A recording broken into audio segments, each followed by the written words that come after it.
Gentlemen, we are back, and it is Logos Media's UnSpun episode. What is this? Episode 125. I've got Marshall, or I call him Casey. I've always known him as Casey Pfeiffer, on the show with us today. He's an architect. We are going to be doing the first show, if you can believe this, folks. Out of all the stuff I've covered, I've never once done a show in 10 years on 9/11, on September 11th. So this is the very first one. Casey was on years ago with Freeman Bird. I've known Casey for about 7 years or so. He's an old friend, hung out at his house many times. He's been up here a couple of times. But so we wanted to get in and just, start a conversation on this, because Casey is an architect and he's got the architectural understanding of buildings and things like that, and he's a member of Architects and Engineers and all of that, and so there's plenty down there in the show notes below the episode to find out more about who he's worked with and the things he's done, and some links that he's provided there to check out for everybody. Casey, welcome back. Oh, thanks so much, Jan. I appreciate the opportunity. It's really nice to get a chance to talk about this topic with you on today's date. You want to tip your camera down just a little bit? We're cutting your chin off there. There you go. Okay. And I mean, it's nice to get some exposure, so I really appreciate the opportunity to talk about this subject. To clarify a few things, I'm a structural engineer, which is similar to being an architect in that I work with architects all the time. Okay. And yeah, and well, all the time at your house, you were always doing something architecture type that's stuff. Right. That's right. Yeah. Always designing buildings. That's was what I've been doing since 1996. Started out in Delaware and then have been in California for the majority of my career. And of course, the event happened right at the beginning of my life here in California in 2001. And it was a bit of a shocker, as I tell people. And this is, for me, it's nice to start off with this quick point that when it happened, I wasn't too political, didn't really pay attention to news. So I didn't treat it as much of an event the day it happened. Everybody in the office treated it as if it was a big event. And of course it was, and the buildings collapsed really quickly. And everybody in the office said that the buildings collapsed. And I said, there's no way they can collapse. And I said, what do you mean? They're like, yeah, they fell to the ground. I'm like, yeah, whatever. And I didn't actually see anything of the buildings until later that night, whenever I got a chance to watch a flat screen TV. So the first time I was able to see a flat screen TV went to some guy's party. I guess it was a memorial party for the buildings, if you will. And went to his place and saw on high def flat screen TV the first collapsing images of the Twin Towers. And you just saw the bad CGI of the planes hitting the towers too. Yeah, exactly. Exactly.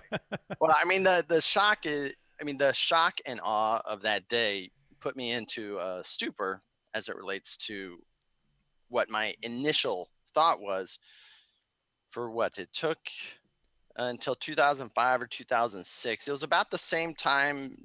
It wasn't, I met you shortly after I started to realize what was going on, because I started to try to find people and connect dots, and you were in California, so I said, hey, can we meet? And that's how we met. I think I probably waited like 6 months or a year to actually meet you, because I didn't really like meeting people.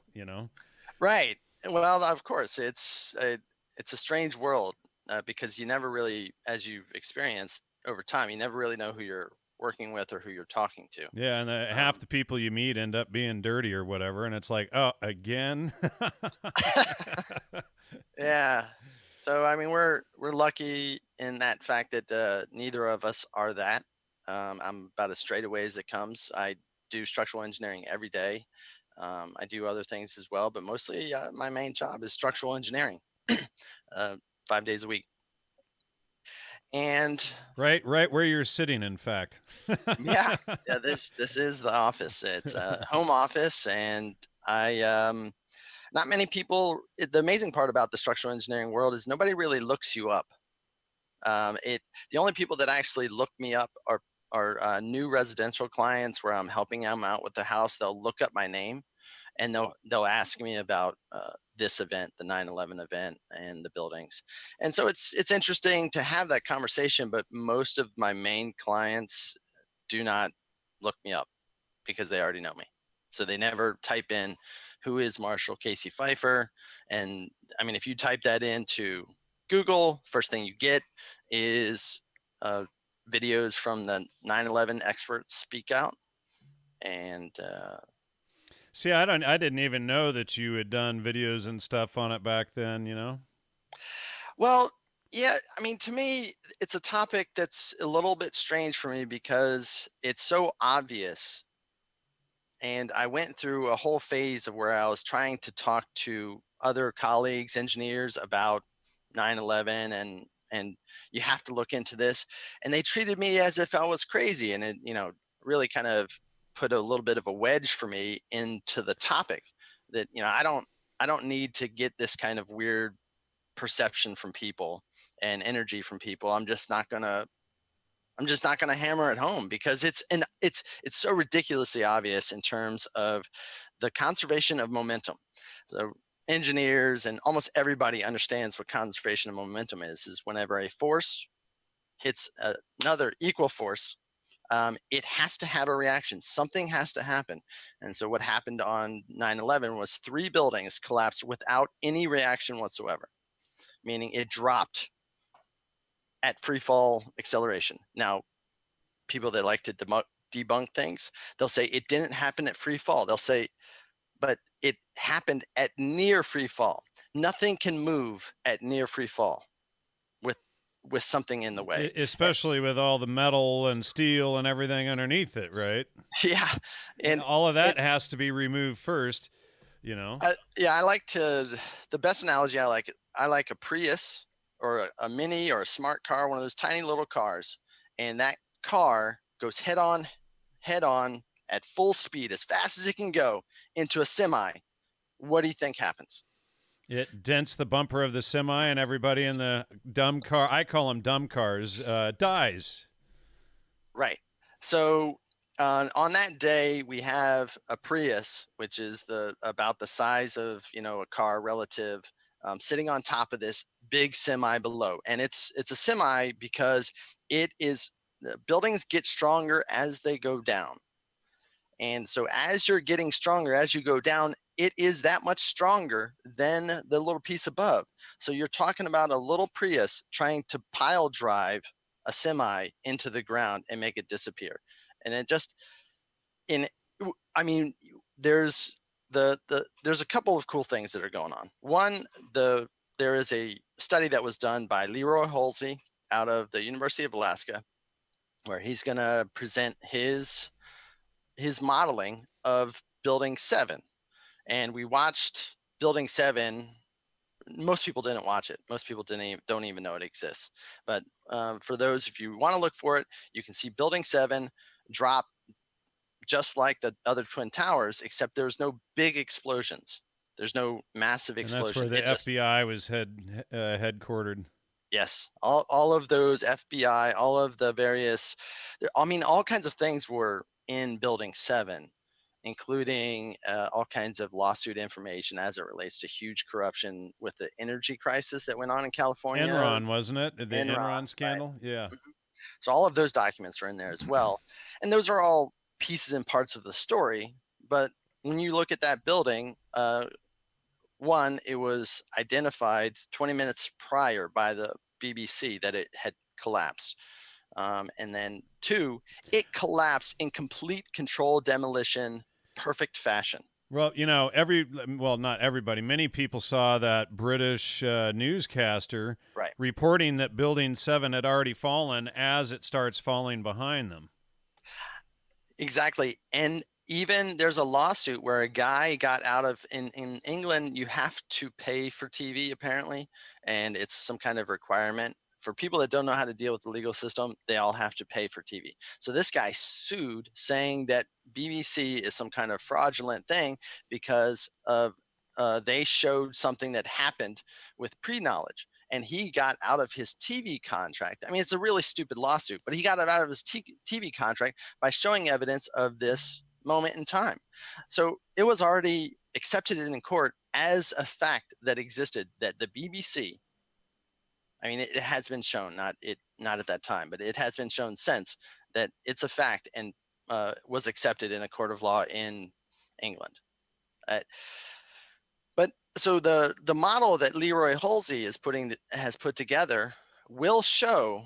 I mean, he's going to set it up where he will control demolition of the building through progressive collapse using engineering software to show that it actually came down as a controlled demolition, that these things had to happen for it to drop, and his model will look like the TV. So whenever you look at any other engineering model that has been put out there, you won't see it look like the TV. The building kind of half collapses, comes off at a little angle, and parts of it collapse. But the reality is their model can't predict what was seen on TV. Furthermore, he's proven to a 0% chance that the official story has any credibility, 0% chance that any of that could have fallen. And furthermore, there was a lawsuit in, around 2015, 2016, where it was shown by another engineering company, Weidlinger and Associates, that the collapse scenario that the NIST reported, that a girder failed, could not have even brought down one floor below it, much less taken down the entire building. So evidence has already been dropped into court of law in 2016, showing that the official narrative of the Building 7 collapse is completely false. Now, as far as historically speaking, that's the first time a fire or an airplane knocked down a skyscraper, much less two of them. Much less three of them. Much less three of them, and one of them didn't get hit. So that's right. It was like, I don't know, maybe the first or second tower farted on the Building 7, and then that's what made it come down. I'm just hypothesizing.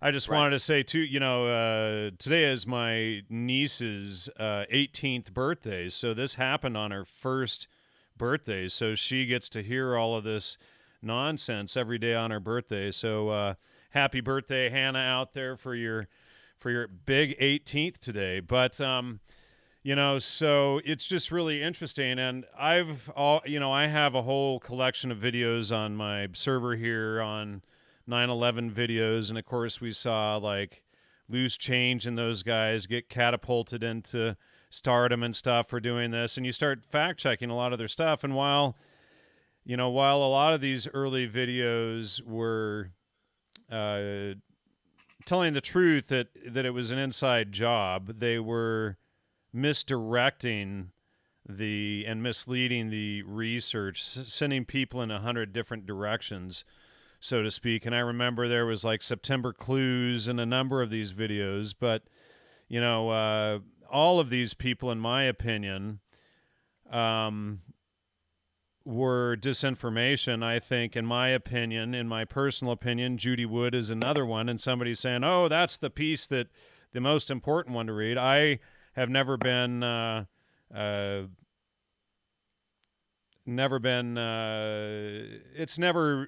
work has never impressed me, is what I'm trying to say. And when you use the trivium and start going through it, it falls apart too. There was a Russian guy, I'm forgetting his name now, who did an interesting thing on possibly weapons being underground that were placed underground long before that went off, and his actually seemed maybe the most plausible to me. I can't remember his name. Somebody in the chat group mentioned it last week, and now I can't remember it off the top of my head. But so all of these things have come out, And, to me, there was one primary group of people behind the 9/11, the events of September 11, but we were told another group did it, a big red herring, et cetera. Have you looked into any of that, or do you just focus on the engineering aspect? Well, it's impossible to not look past look into all the various elements, like Yeah, all, Dmitry all Kolozov. Thank you for that. And that was Holly, my wife, that posted that. Thanks for remembering who that was. But yeah, his actually seemed the best. But it appears to me that Israel was really behind it. I'm just going to throw that out there. That's my personal opinion. Everybody, you had the people dancing on the cars in the parking lot and all of this stuff, all of the misdirection. well, yeah, I mean, so even on the Israel side of it, the a really damning there's a lot of damning information as it relates to it. So uh, there is these photos that somehow got on the internet of art students inside of the World Trade Center tower, surrounded by stacks of explosive ignition devices. And whenever you look at the impact zone of each plane and you look at the renovation schedule for each of the buildings, you will find that the exact outline of the building is shown in places where offices were renovated. So offices were renovated in this tower and at the same exact location where the planes hit. Uh, for me, the logical conclusion is that something happened during those renovations, and to me, explosives were set off at the location of the impact. I mean, there's so much information, and the group at A 9/11 Truth, they don't really want to go down these paths of looking into these situations because they want to stick to the narrative, the reality that there's no way that the buildings could have collapsed based on the current official story. There's just no chance. And by sticking to that, it cuts out some of the ad hominem attacks of like, oh, you think this theory, you think that planes never hit, you think this, you think that all these things. There's a lot of facts that go into it, but the Israel idea, without a doubt, they were involved in a way, but they weren't the only. Correct. They weren't the only ones involved. The depth of complicity is so deep that it's staggering across all the various countries. There's more than just Israel. I mean, there's Saudi Arabia is deeply involved at some level. The United States, people within the United States, obviously are deeply involved at some level. You can't. The Rumsfelds, the Cheneys, the Bushes, it's there. The only ones I would say probably were not involved were like Osama bin Laden and the Afghanistanis and etc. Yeah, so even you track down the Osama bin Laden idea, and you'll find that nobody has actually implicated them in any kind of lawsuit or made any criminal charges against them. So there are none. Right. So if somebody commits a crime of that nature, charges would be levied, but they were not. And Osama bin Laden is such a fun little scapegoat for the world. Right. Well, I mean, Obama came out and I did that pop-up fallacies video about it, but Obama came out announcing that they had captured Osama bin Laden and killed him. I think that was the 11th time that he had died, within a reported dead within several years. So they just kept repeating it that he was dead. And it's like, how many times can you kill the same guy, But it's like Kenny in South Park. That's right. That's right. Yeah, you always wonder about the South Park guys, how much they actually know. The other problems with the Bin Laden family is that I believe the reports are that the certain parts of the Bin Laden family were actually in Houston, Texas on the day, and they flew out after the no-fly zone was set up, meaning nobody, no more, all planes were, grounded. So, I mean, there's way too much connectivity across the political spring. you mentioned a few, who are your other key suspects behind it? I mean, within the, I mean, there's tons, because when you look at, I mean, even the financial, you track down the financial side, and you see all kinds of people investing money with pre-knowledge, investing money into the stock market with pre-knowledge into the events of 9/11. You see a number of there. It's so deep. The what's the guy that Silverstein, that Oh guy. yeah, for sure. Yeah, I mean, that absolutely. guy's deeply tied in, and I Bander mean, Bush. well, right, yeah. I mean, one of the Bushes, Marvin, was head of the Securicom, which was the head of the security of the buildings on that day.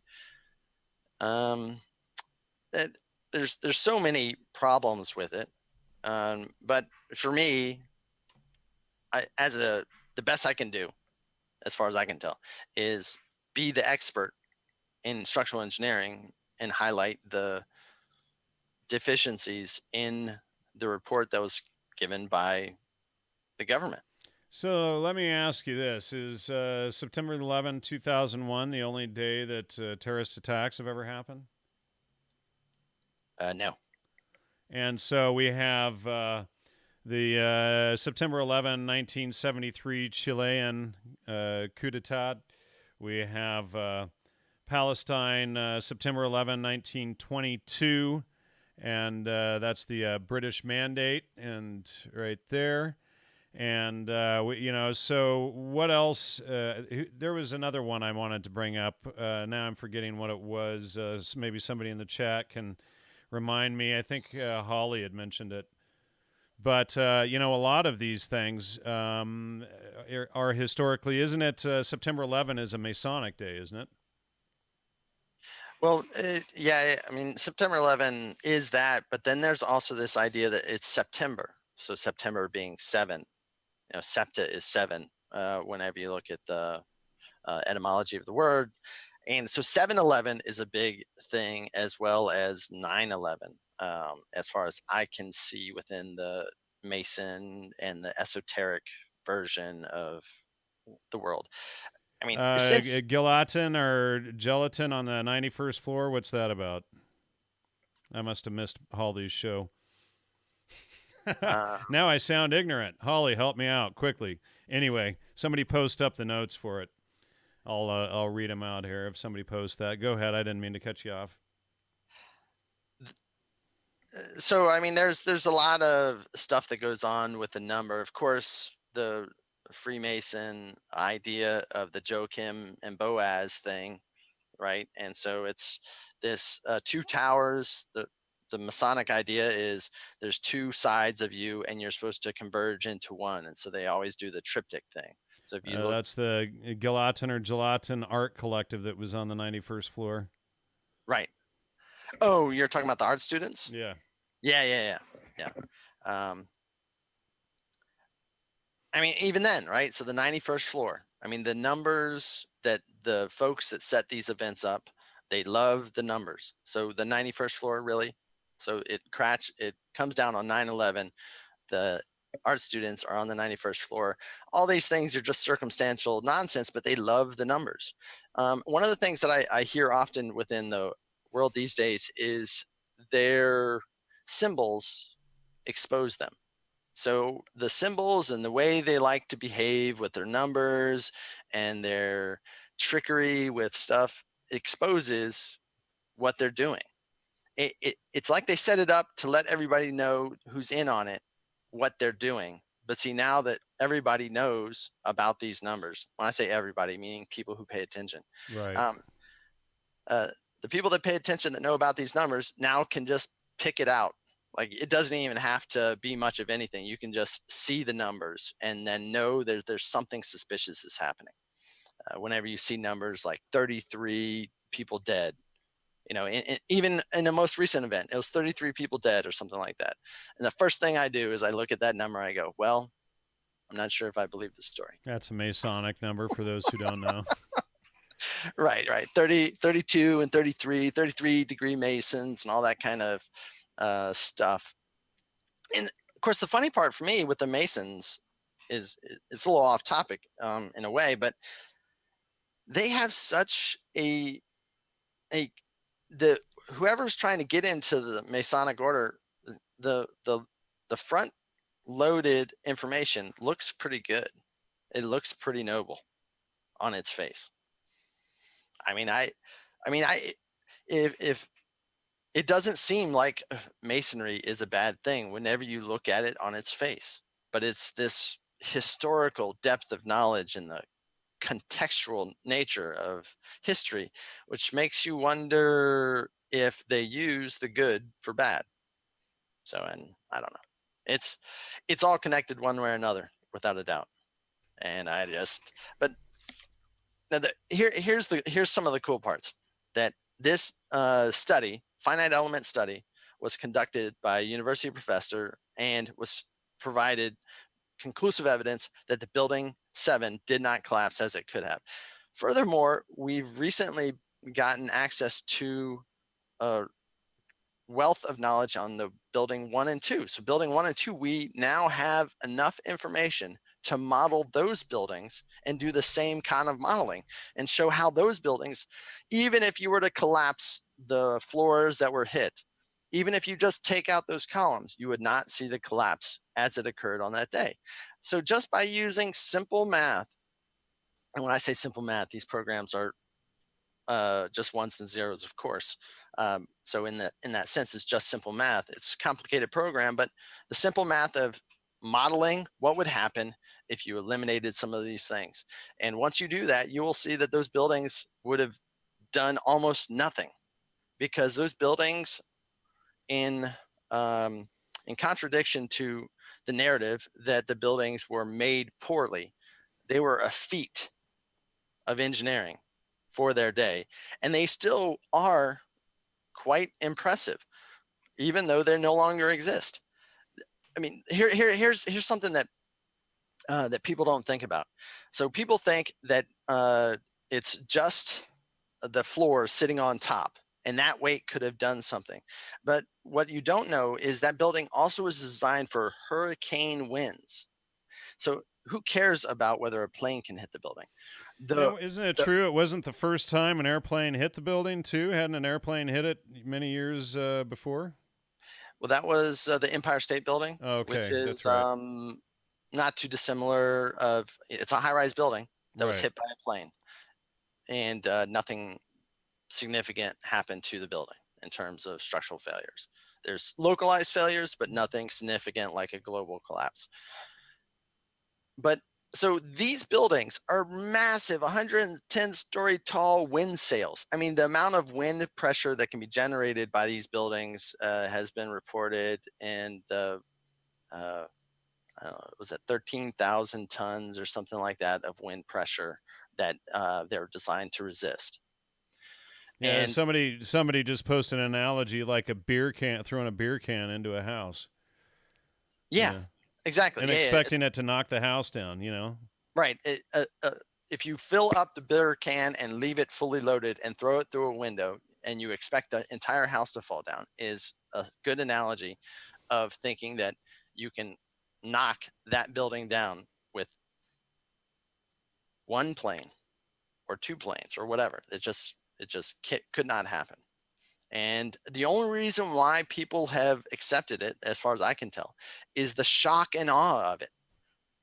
If you're not politically inclined when that event happened, just like myself, you just blow it off as just something that happened. It wasn't until somebody identified it through, the various movies, Loose Change and stuff like that. I didn't even see Loose Change wasn't the thing. It was, what was the Joseph, what's the guy's name?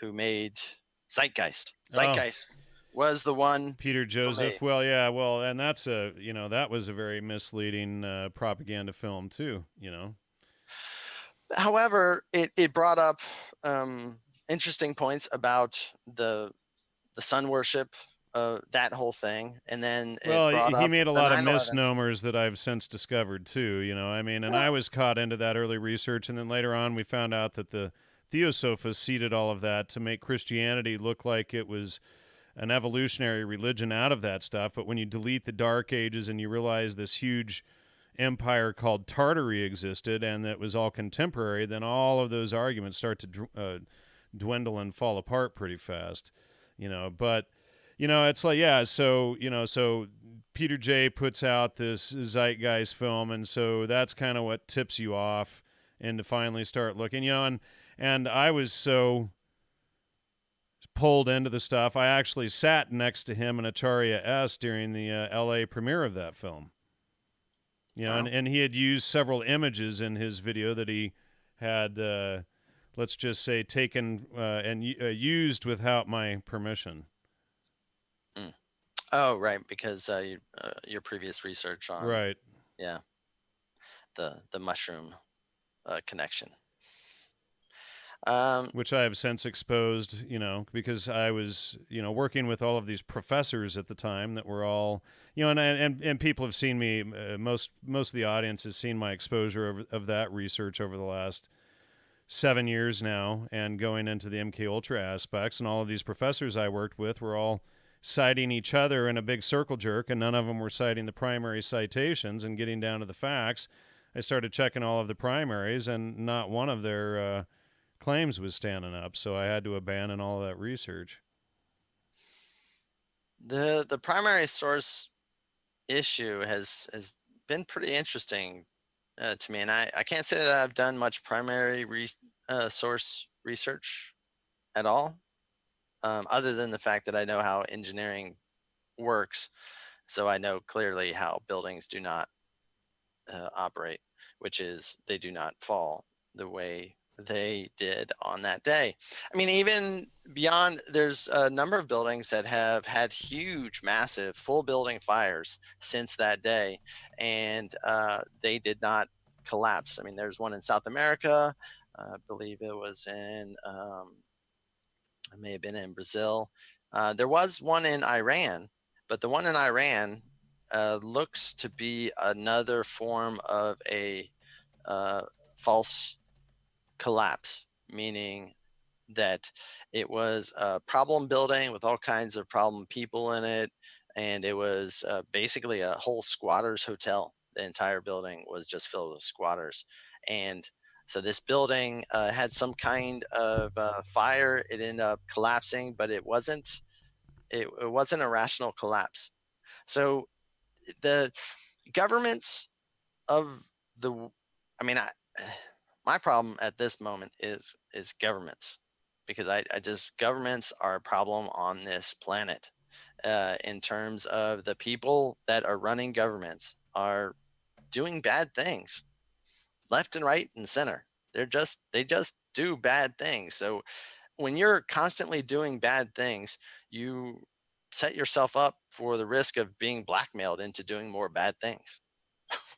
and and I mean, that's how 9/11 worked out, is through the blackmail chain, blackmailing everybody to keep most everybody quiet, except for the few that spoke out, and they either died or were diminished through media manipulation. So, what's the most damning engineering evidence that you've found?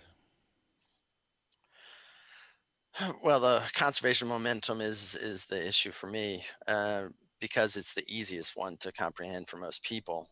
Um, the most damning evidence is, one of the most damning evidence for building 7, first off, is the analysis by Hulsey. Second is this lawsuit and report by the Weidlinger Associates in 2016 about building 7. In terms What of did the that lawsuit say? it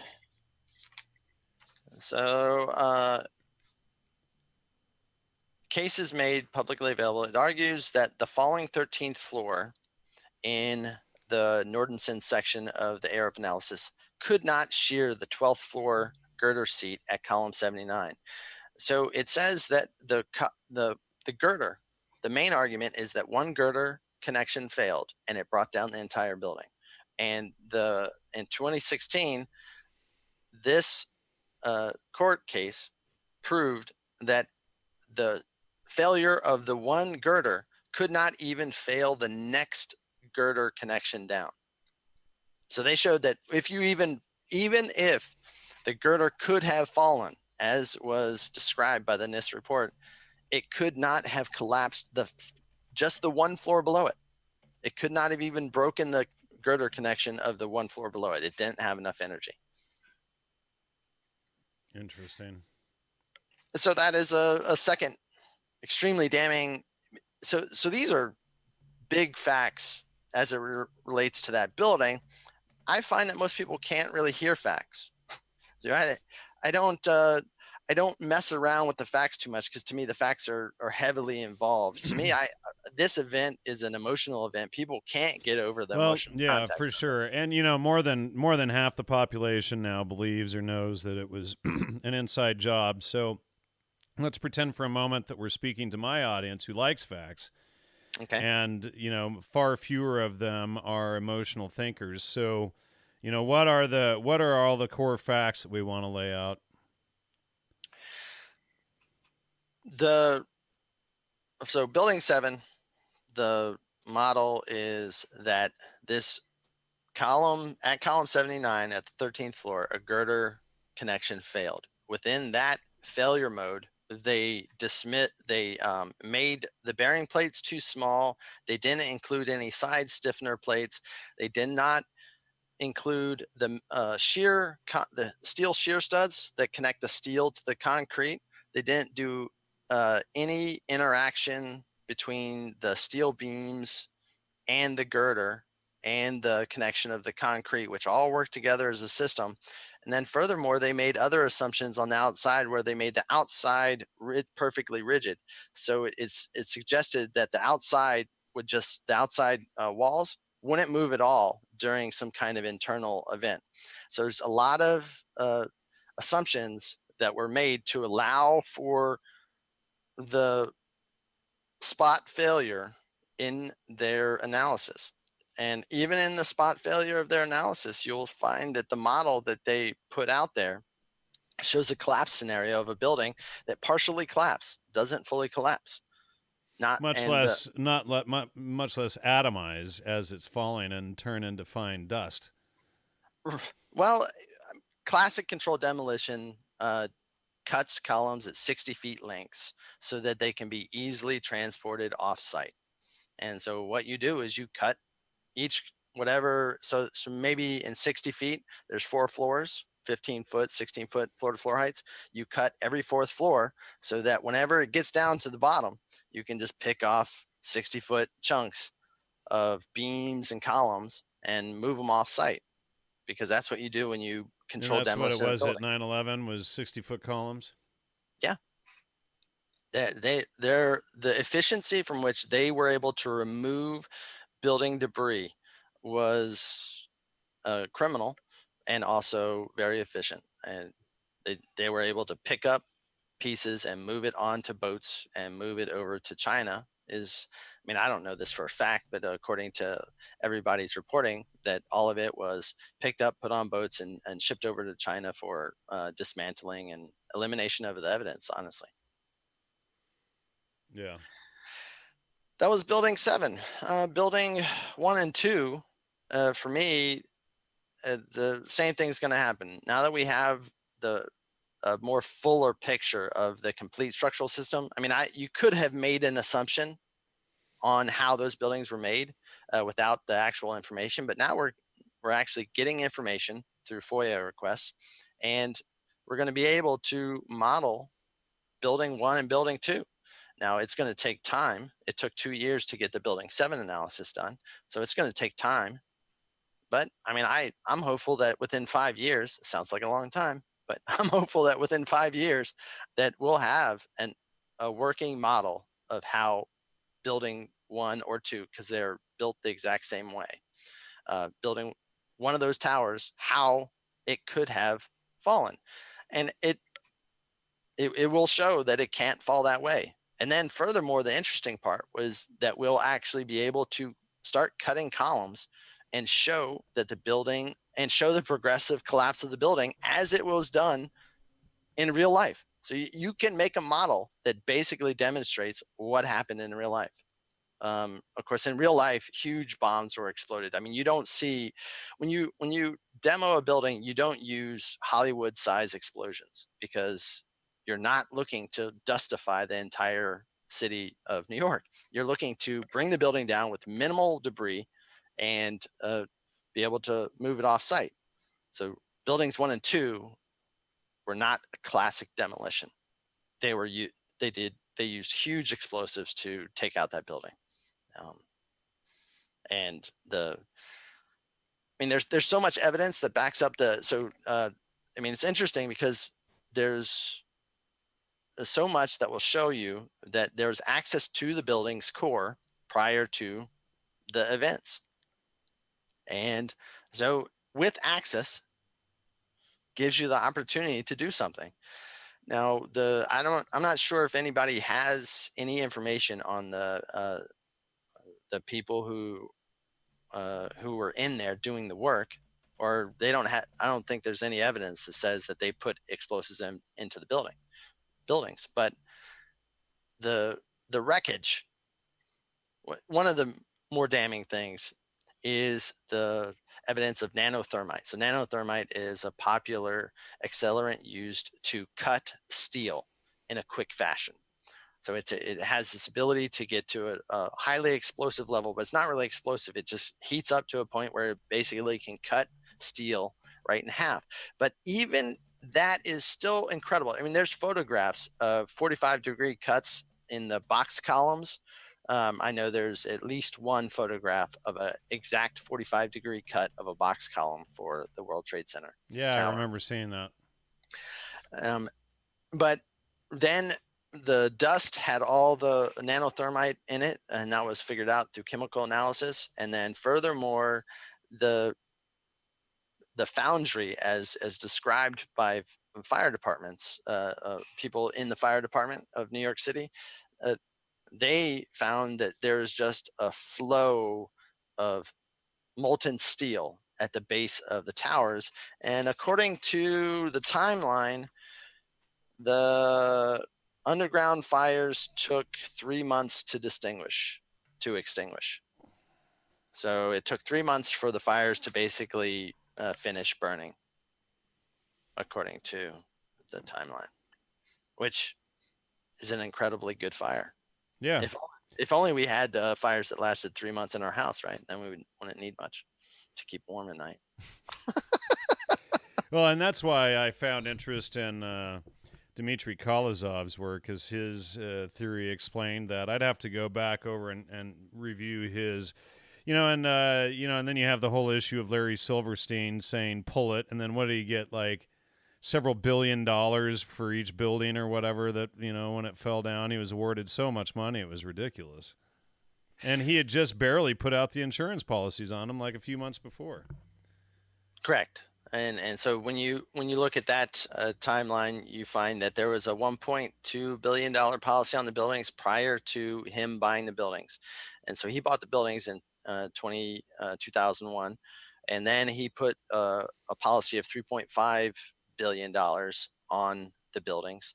And then he, on the day of, right after they were hit, he started talking to his insurance company about identifying it as two terrorist attacks so that he can have two insurance claims.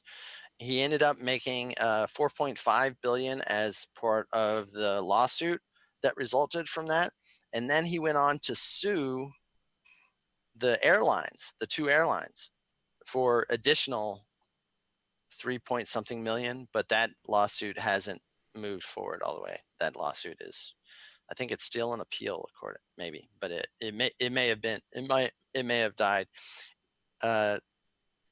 But he even got additional monies back from the Port Authority from New York, from the state of New York. They gave him money back on his whenever he bought it from them. They gave him some money back. So I mean, from a financial standpoint, I mean, he made out quite well. So, Owen in the chat says that Larry was recently seen on YouTube talking about how they, quote unquote, started planning the new building in 2000. Oh, right. And thanks, Polygonal, for donating $2.99 donations. Thanks, Sammy. And thanks, Meredith, for your donations as well. Much appreciated. So, I mean, this is such a weird event, but, essentially it was used as a political tool to herd the population. Now everybody goes through these TSA checkpoints whenever you fly and stuff like that, and then they've never really caught anybody doing anything or, any of this stuff, but yet we've all surrendered our rights because of this, and it's like 20 years on, and people are still culled into this, remember 9/11 mentality. I mean, I've this is the first year that I've started to look at it as a holiday. So I try to minimize the amount of business that I do on this day, because I mean, for me, it's as much of a holiday as anything, because it was basically the birth of me starting to pay attention in this world. Because prior to that event, all I was doing was what I was told. So on September 11th, 2001, let's see, I had just been through the divorce, having found my wife of 7 years at the time in an affair with her boss, the atypical boss affair. And so my divorce had just finished a few months before then. And so I had another apartment, and my roommate wakes me up at like 6:30 in the morning, freaked out. Hey, we're under attack and all this stuff. And I remember going out there, and I watched 20 or 30 minutes of the news reports. And then I got up and I said, it's a false flag. And I headed back to bed. And my roommate and his friend were there, and I remember them just yelling at me, how could I say such a thing, and yada, yada, yada. And, but I could just see all of the typical media manipulation tactics. So that morning, I remember identifying it as a false flag operation. Good for you. I mean, All right, well, let's get back into some more of the meat and potatoes. So what else do you have for us, Casey? Well, I guess we're going to try to, in working with the architects and engineers for 9/11 Truth, going to try to start to talk to professional organizations like the American Society of Civil Engineers to try to put some pressure on them. They're hard to track down, though. Most official organizations won't touch the topic. Yeah, not even to refute it. Not even to say, here's how you're wrong, how you're wrong, how you're wrong. Right. And so what we're trying to do is we're trying to bring it to the table a little bit more like it's a duty upon the whole industry to make sure that they are certain about what happened on that event and how buildings collapse. So a way to think of it is recently there have been some incidences up in Oakland where fires have happened, and then there's handrail failures and handrail failures. And so did the handrail failure cause building to collapse? No, but it caused the entire building industry to really clamp down on handrail design. So immediately, within less than a month, the entire industry went bonkers over handrails. And then if you go back to 1993, 94, 95, you had earthquakes that hit Los Angeles, first San Francisco, then Los Angeles, then Kyoto, Japan. And those three earthquakes shut down the building department, the building process code for 10 years until they could figure out what happened so that it doesn't happen again. So they changed all the codes dramatically at that time. And so whenever dramatic failures happen in the engineering world, dramatic changes happen to the building code. Nothing changed after 9/11. No So, changes so how to the many building buildings department. in history have fallen down from getting hit by an airplane or having a fire? Wasn't there a huge fire at the top of some huge skyscraper recently in Asia that didn't fall down? Oh yeah, the entire skyscraper was burning head to toe. No collapse. And so let's see, there was a Dubai skyscraper fire. It didn't fall down. So look at it. These are all like huge skyscraper fires and whatnot, and none of these buildings falling down. I mean, this one looks like it's pouring some molten or something down the side. But where are the buildings that just turn to dust and vaporize? Well, yeah, that's the other interesting part of those two buildings for me is, and that's where I think you brought up Judy Wood. One of the thing that's really curious for me with the Judy Wood thing is that certain things don't add up. It's like it's so whenever you look at 9/11, interesting part of side story into the is that not only was there dustification, but there were some weird other things that happened to cars. And then whenever you look at the recent events of the fires, the forest fires that happened in California, uh, and where there's a lot of people saying that directed energy weapons were used, laser beams from planes, just like that movie Real Genius. Wasn't it Real Genius that was where the yeah, it was Real Genius where they were trying to work out a guidance system and a laser for the army, and they ended up using it to make popcorn in somebody's house, right? So it's this funny little movie about directed energy weapons. But then there's these fires in California that appear to be not really forest fires. And there's other people taking photographs of what could be forms of directed energy weapons. And you see the same thing of that's happening at cars in those locations as what you saw to the cars on 9/11. So for me, uh, whether Judy Wood is correct or not, I don't know, but there is similarities historically now between the weird events that happened in the California fires and what happened to cars and what happened on 9/11. So Interesting. the I mean, I don't, I don't know that we're ever going to come to the full and complete truth. My only hope is that we come to the clarity that the building, all three of those buildings, could not have collapsed based on office fires because the building code didn't change. Nothing in the building code changed, So and I, so it I'm should have.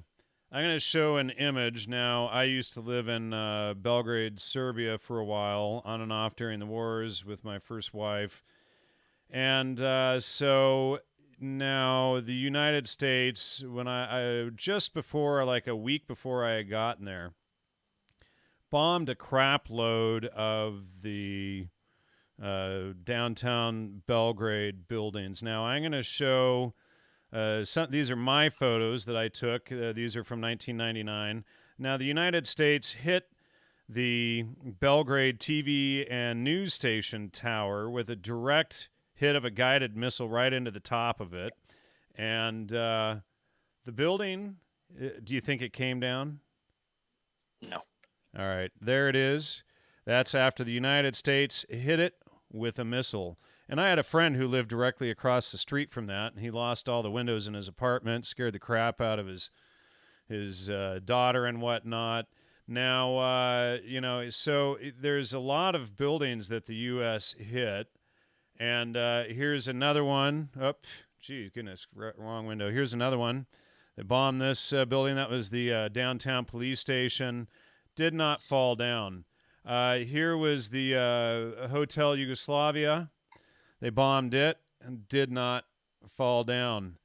All of these buildings that the U.S. the only thing that they were able to knock down entirely was a famous tower, and let me see if I can find it. Mount Avila Tower. Now, I got in trouble taking this photo.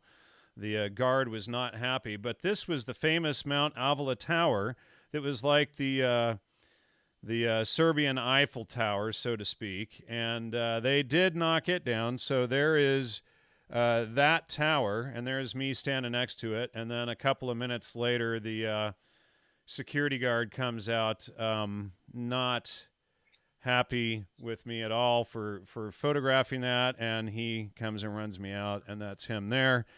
But, so the reason why the U.S. knocked this down, it was all their communications and radio towers and stuff, and so they would be able to relay radio everywhere. But, this is the only one, and they hit that with numerous missiles to take it down. This is the only one that they were able to knock totally down, and this is with, the full power of the U.S. Military and NATO forces going after this micro-sized country that did so happen to be like the 8th most powerful military in the world at the time. But it took the full power of the U.S. government to even knock down this tower. And, so it was interesting seeing things from a ground level and going around now. Another interesting thing is I was there when the here's the Chinese embassy. So the U.S.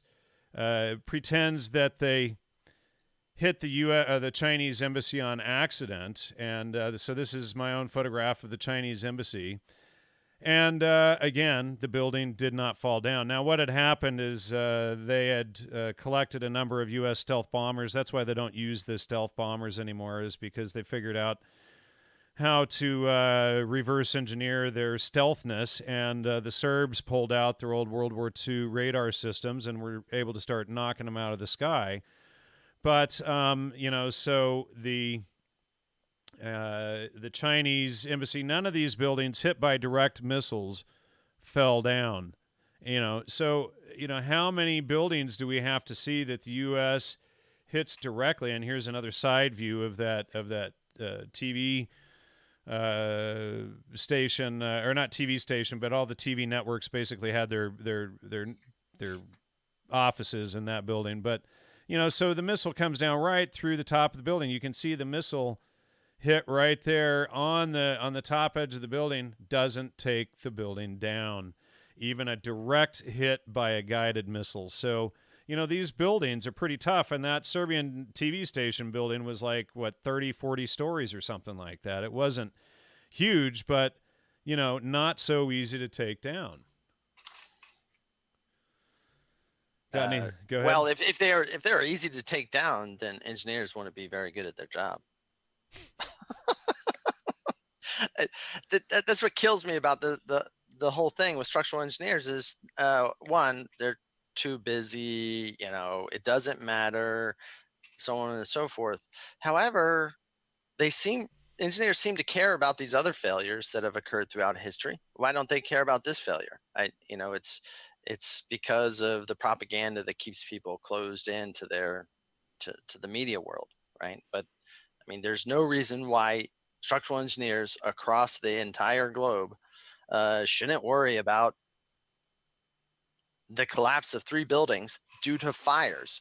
I mean, if fires could collapse buildings, then why would they have fireproofing?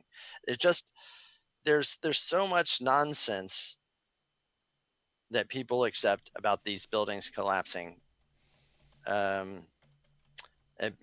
because it's just easier, I guess. I mean, your audience is more educated.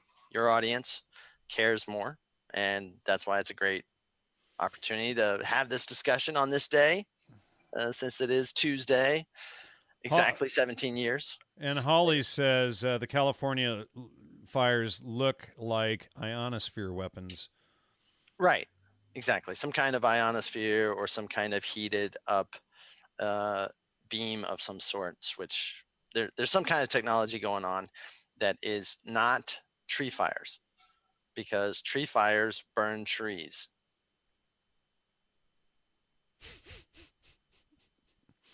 Uh, I mean, the great part about those California fires is that there's trees standing next to burnt buildings, And and they're burning the buildings and not the trees, and trees are obviously easier to burn than buildings. cars are burnt and not the trees. Um, and there's so many weird things that happened across those various fires. I mean, the most recent one is pretty ugly.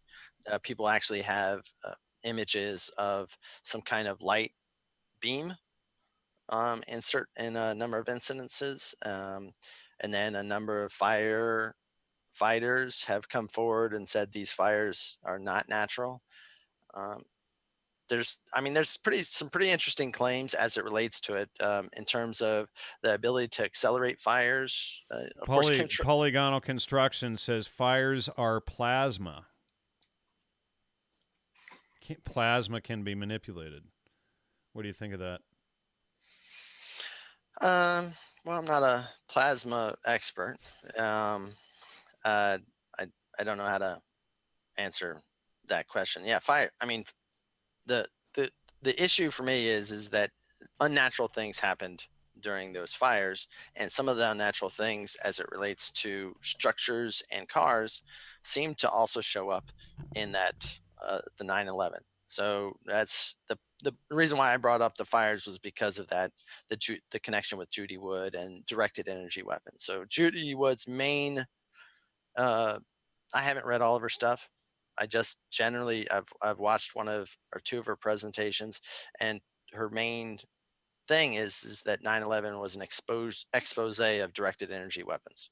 Of course, the amount of theories out there between the I think there's a Russian uh, thing that says mini nukes were used to blow up the buildings. Yeah, well, that was Dmitry Kolozov, I think. Right, right. So I mean that would add up to me because Well, what there's he argued massive was that explosions. if I recall correctly, and I did email with him years ago, I was going to have him on the show, but if I recall correctly, his argument was that when they built the buildings, because they were so large, they had to engineer a way ahead of time to bring the buildings down.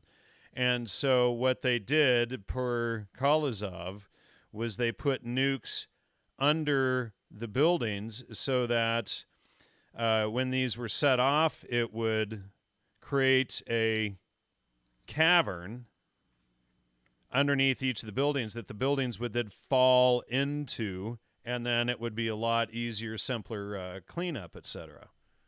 Oh yeah. Well, that I'm quite certain that happened. There is definitely eyewitness reports of explosions happening prior to the buildings collapsing below at the lower levels. So without a doubt, some form of explosion happened at the lower levels, and without a doubt, they had to do that in order to get most of that debris to fall into some place. But there was controlled demolition explosions all the way down the line. I mean, you didn't watch. So building 7, you watched the building actually track down. It moved down. Buildings 1 and 2, they disintegrated as it went down. So they disintegrated from the top down, as where building 7 was a classic demolition where you start taking out the bottom floors and you take it out as you go up so that it collapses uniformly. Yeah, I was just okay. So I was just trying to find some of these, see if I could find one of them, and I've got them somewhere in my archives. I really haven't studied anything on 9/11 for probably 8 or 9 years now, to be honest, except for what you've told me and what you've looked into. But so here's one of them, just showing some of the controlled demolition stuff here, and let's see if they are showing it. But yeah, you can see the explosions going out. They're all see these. What you have is explosions happening and blowing debris out from the side, out away from the building as each floor is coming down, and you can see these fire points going off. So why would there be a fire and explosions happening where a building is just collapsing, but you can see it, you can see the fires just exploding outward around each of these collapse points. And it's going, all down the sides of the building, et cetera, when it's happening. So some of the things, so people look at that building and they'll, I'm not sure if I believe in the idea that the buildings were built to be able to be collapsed. The size of the columns of the interior core is incomprehensible for most people. There were box columns made out of 4-inch thick steel plates. If you've never experienced what steel can do, then you don't really know what a 4-inch thick steel plate is. It is incredible. And whenever you box that in with 4 sides and turn it into a column, and you've got more, was it 20? I never really have the stats in my head, but there is a lot of columns around the core, the elevator core of the building. And then even exterior columns. People think that those exterior columns were insignificant. Those exterior columns were boxed steel columns on the outside of the building at 3 feet on center, 3 foot 3 feet on center. I mean, the vertical system of this building was impressive, much less the lateral system to be able to resist the wind load. So these buildings were massively significant. And to try to suggest that you could make them disappear or you could crush them with any kind of weight that was above them is crazy. Here's the thing.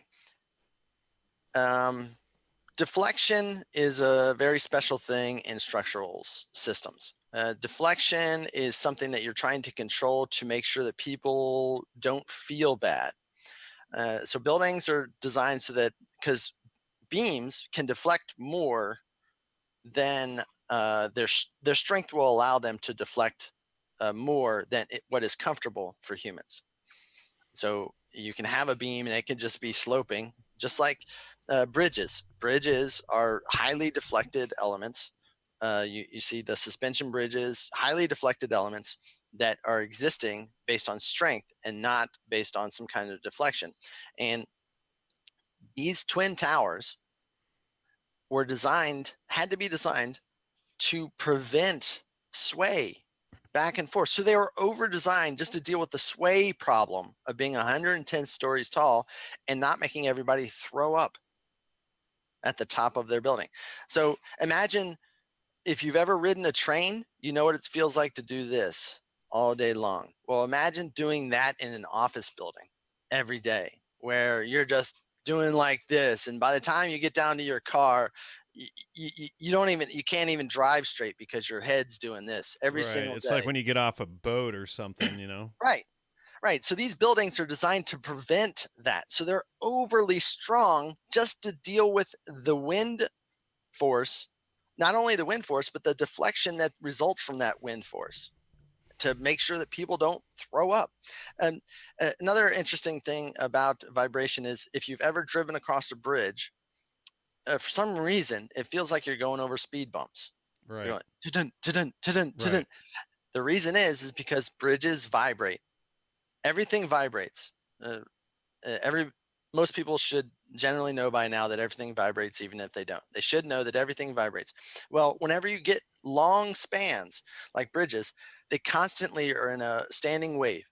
Even if there's no load on them, they're constantly in a standing wave. It just accelerates depending on how much wind is on them and how many cars are driving across. Same thing happens with the big tower building. It's always in a standing wave. So you have to make the building stiff enough to keep that standing wave to an acceptable level so that people just don't lose their lunch. So somebody asked, and we can probably take some questions from the audience. Rugi asked, was this a religious event, an anti-religious event, clash of civilizations, controlled opposition, all of the above? What was it, in your opinion? Well, it was without a doubt a political event. It is exactly a week before Yom Kippur. I think there was some kind of ritual, religion combination that's involved with it. But I can't say that I can know one way or the other. The connections of the dates, the precognition that was embedded in movies, the beginning of the building was curious. Those two buildings have a very auspicious beginning. I don't know all the facts, but they're connected into Saudi Arabia, and they're connected into 9/11. And so it's primarily on its face, it was a political event to foment lots of war, without a doubt. Fear, get people to Sure. give up their rights, etc. I think that's Yeah. probably the biggest thing, is just strip everyone's rights away and say, hey, we need to take your rights away to keep you safe. I mean, that's how tyrants always do things. Well, yeah, I mean, that was the primary motive, but the secondary motives were pretty deep. I'm sure there was some kind of esoteric, symbolic part of it. There's obviously a financial component to it, the ability to continue to do war and profit off of that, as well as profit directly off of the event itself. Um, Even the James Corbett guy, he put out an interesting video just talking about the war games, the unprecedented. It was the first time that that we were introduced to this. I was introduced to this false flag narrative where they create a drill on the day that they're going to bring a real life event forward. So they do a drill, they set up a drill, so they got people in place to put up what's the idea where it gives you an excuse to say you didn't know. Right. I forget what it's called. Plausible deniability. Plausible deniability. So it sets up that operative thing, so you can create confusion and have good people not do their jobs because they're confused by the scenario in front of them. Now, I used to do shows with this guy years ago who had this whole theory, and I was just trying to pull it up in the database, but his theory was that there was all the world's gold was stored in the basements of the Twin Towers, and that after the towers hit, they had trucks down there, and they were loading up all the gold, and then someone did the math on it, and if you had a bunch of forklifts going, they would have to slam into the back of the big rigs to knock the gold off to get it onto the trucks fast enough and all of that, and the weight and everything. It was just ended up being total nonsense. But do you have anything to say on the gold aspect? Do you think there's anything to that? I've seen those theories. I haven't looked into them at all. There was a monetary thing that was going on. There is some other political things connected into 2001 as well. Something about some kind of bankruptcy or some kind of charter of banks. There's a lot of other political things that were directly tied into 2001 in September. That were not just. I mean, there's so many interesting aspects of that day. It's staggering. I don't know that I can say anything about the gold, but I wouldn't doubt it necessarily. Well, yeah, when you see, his theory, and there was a really good thread on this website Conversant, and I can't pull it up now. The website is still there, but the what I had found, this guy had done a mathematical debunking just showing the weight of the gold, the amount of gold, the number of trucks it would have required, the number of forklifts, the timing of the forklifts going back and forth, how much each forklift could carry. The only way that the forklifts could have possibly got the gold on the trucks would have been to drive at full speed, hit the back of the truck to knock the gold onto the truck, then, back up, as quickly as possible for the next one to do the exact same thing, and then get these big rigs closed up with all this gold and, out from underneath the Twin Towers and all of this stuff. And, the way this guy broke it down, it just, it really destroyed the theory. But we had also discovered that his whole whistleblower thing. We actually found his court records, and the court records showed that the whole whistleblower thing was a fraud as well. So anyway, I mean, another thing that comes up to my head was because there's a hurricane now approaching the East Coast, and everybody's Virginia, getting and my parents are in Virginia right now. yeah, so everybody's getting pretty excited about that. Well, there was a hurricane on 9/11 in 2001, Was and it really? somehow it turned 90 degrees away from New York City. It was set to hit New York City on 9/11, and it turned 90 degrees and petered away. So tell us about architects and engineers for 9/11 Truth. Well, they're a pretty impressive organization. Richard Gage was the originator of it, and he's an architect out of San Francisco. And they have not they have not given up. They have continued to build more and more information demonstrating that the official story is not possible, and are gathering more and more momentum. And the fact, I mean, the most one of the most impressive things is getting enough money to pay a professor at a university to be able to analyze Building 7, because that was the Well, building where and we then had as it. far as I can tell, all of the tenured professors in the universities, or at least most of them, look like they're on the take. Oh, sure, I've right. exposed so many university professors, and in so many universities, it's ridiculous at this point. It's like, all right, which one of you tenured professors is not dirty? And that's part of the thing, because when you realize that the peer review system is how they control information, they have to control the professors.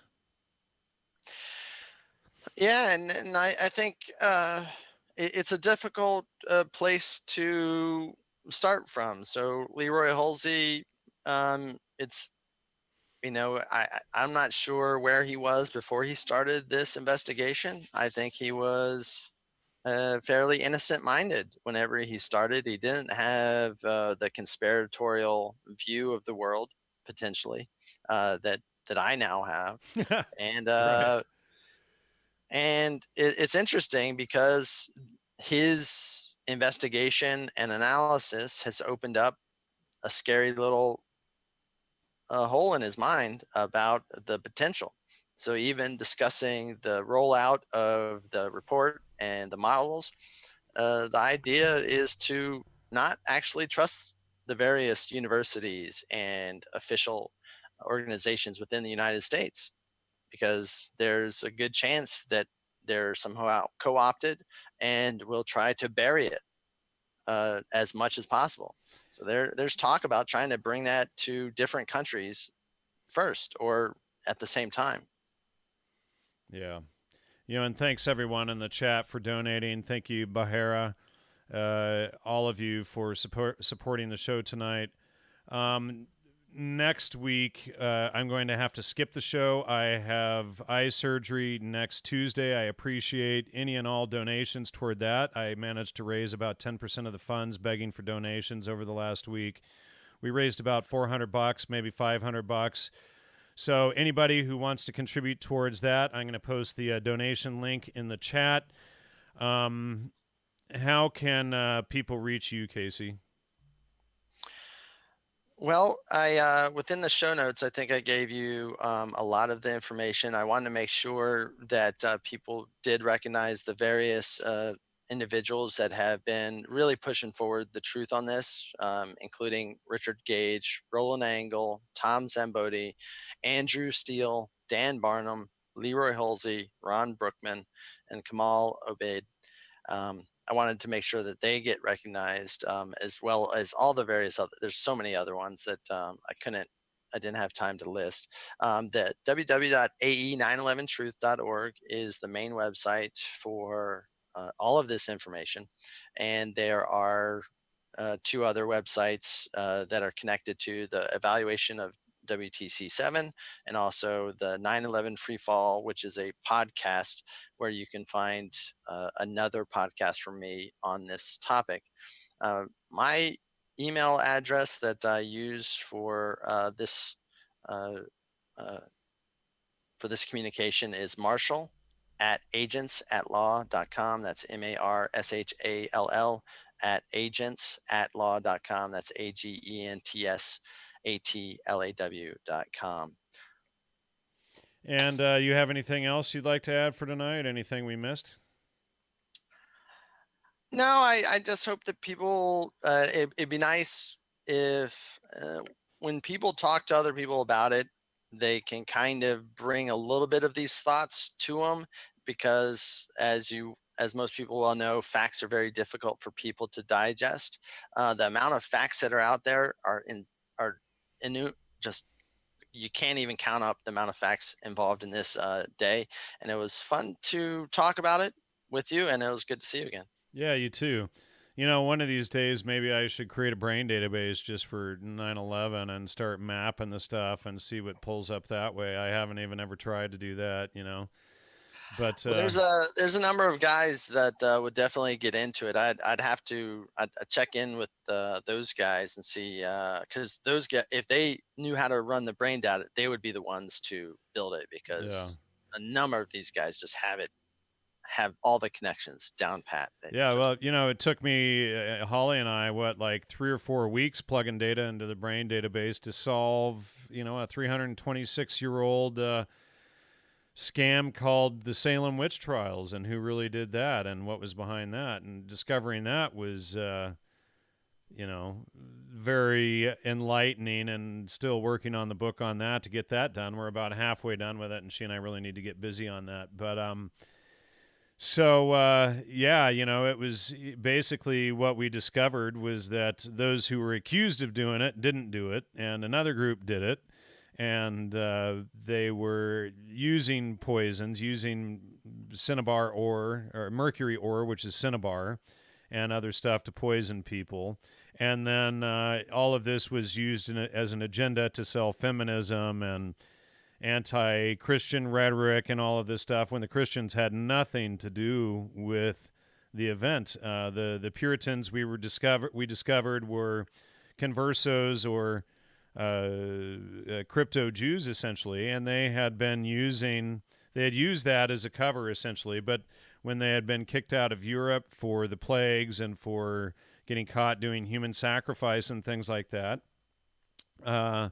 they put on a cloak of Christianity, and then they founded the Bay Colony. A lot of them left. Most of them were from Holland and England, and they started the Massachusetts Bay Colony.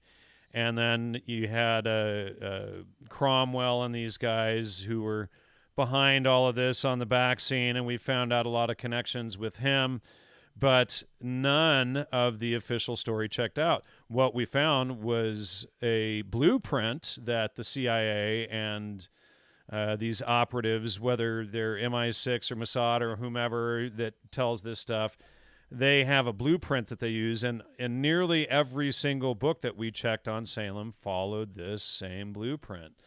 And so I'm sure that's probably what most will find when they investigate 9/11. You have to use the trivium, you have to use fact-checking, get down to the primaries, check your thinking, make sure you're not using fallacies, you know, remove any of that, and get down to the core of the stuff so that you can figure it out for sure. Well, I think that effort has somewhat occurred. I have no idea how deep it has occurred. Like yourself, I don't spend too much time on the story because it's so obvious to me, and I've got other things that I'm doing. But Yeah. It's so obvious to me that the official story is not possible. Right. All right. Well, thank you so much, Casey. Thanks, everybody in the audience. Thanks for all your support. And we will see you probably this coming Sunday for the Logos Roundtable, but I will not be seeing you next Tuesday And hopefully I get through the eye surgery all right and don't come out blind. So if I come out blind, I probably won't see you for a long time after that. Good night, everybody. And Good night. take care. Bye-bye. Thank you.